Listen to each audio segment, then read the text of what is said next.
कभी आप सुनते होंगे कि चिराग पासवान को 5 सीटें मिलने जा रही हैं, कभी आपको समझ में आता हो कि रालोसपा की तरफ जो भाजपा का झुकाव है वो बढ़ रहा है। लेकिन भाजपा का दावा तो बिहार में है कि इस बार 36 सीटें वो जीत कर आए और पूरे देश में जबरदस्त बहुमत के साथ वो वापसी करेगी। पुलवामा हमलों के होने के बाद 2019 के चुनाव में बिहार में भाजपा को प्रचंड बहुमत मिली थी। वैसे तो पूरे देश में ही भाजपा को प्रचंड बहुमत मिला था, लेकिन बिहार में भाजपा के सहयोगी यानी कि लोजपा और जदयू को भी अच्छा स्ट्राइक रेट मिला था।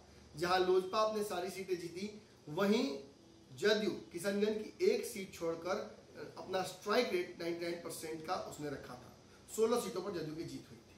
16 सांसद सीधे तौर पर कहा जा सकता है कि भाजपा की लहर पर सवार होकर 2019 में जीत कर आए। महागठबंधन का खाता केवल कांग्रेस ने खोला था और वो भी एक किशनगंज की सीट पर। इसके बाद समीकरण बहुत बदले। 2020 में ही फिर से चुनाव हुए और 20 के चुनाव जो विधानसभा चुनाव हुए उसमें नीतीश कुमार को ऐसा लगा कि जहां 2019 में भाजपा की वजह से उन्हें फायदा हुआ, वहीं 20 में भाजपा ने उन्हें जानबूझकर इस परिस्थिति में डाला जहां से उनके सीटों का नुकसान उन्हें हुआ। पहले चिराग पासवान, उपेंद्र कुशवाहा और फिर भाजपा ने भी पर्दे के पीछे नीतीश को कमजोर किया, ऐसा नीतीश कुमार को लगा। नीतीश कुमार ने सरकार बनते ही ये बात कही कि समझ में नहीं आया कि कौन दोस्त और कौन दुश्मन था इस चुनाव में। इतना ही नहीं, नीतीश कुमार ने सरकार भी आगे चल के गिरा दी। सरकार गिरने के बाद भाजपा बैकफुट पर है। लगातार अकेली भाजपा सामने अपने महागठबंधन को देखती है, जो कि 7 दलों का बड़ा कुनबा है। भाजपा धीरे धीरे अपने कुनबे को बढ़ाने के लिए पहले तो चिराग पासवान, फिर मुकेश सहनी, आरसीपी सिंह और अब उपेंद्र कुशवाहा से बातचीत कर रही है।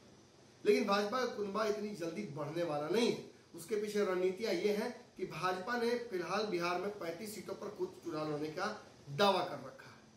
इसके बाद सीटों का समझौता जो है वो बहुत मुश्किल हो जाता है। बाकी जो दल आ रहे हैं उन्हें कितनी सीटें दी जाएंगी, उनके डिमांड्स कितनी है, इस पर फिलहाल खूब जिरा हो रहा है और इसीलिए लगातार आप खबरें जो देखते हैं उनमें विरोधाभास नजर आता है।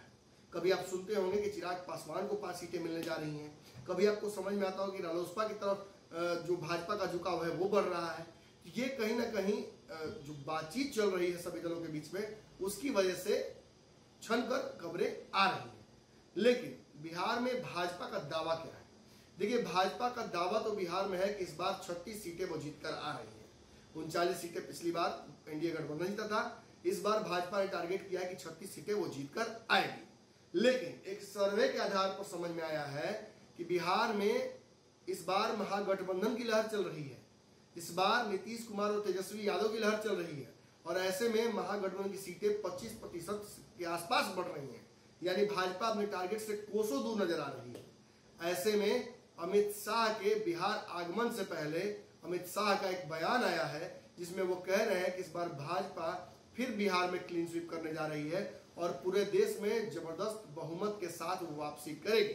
इस पूरे मुद्दे पर अब तक नीतीश कुमार की पार्टी की तरफ से कोई बयान नहीं आया था, लेकिन नीतीश कुमार ने अपने यात्रा के दौरान पत्रकारों से जब बात कर रहे थे वो, तो वहां पर किसी ने पूछ दिया कि अमित शाह ने ऐसा दावा किया है, तो उन्होंने कहा कि सभी को राजनीति में और लोकतंत्र में अपनी बात रखने का हक है। अगर उन्हें लगता है कि वो बहुत प्रसन्नता के साथ बहुमत से आ रहे हैं तो उन्हें मुबारक हो, लेकिन सच्चाई कुछ और है।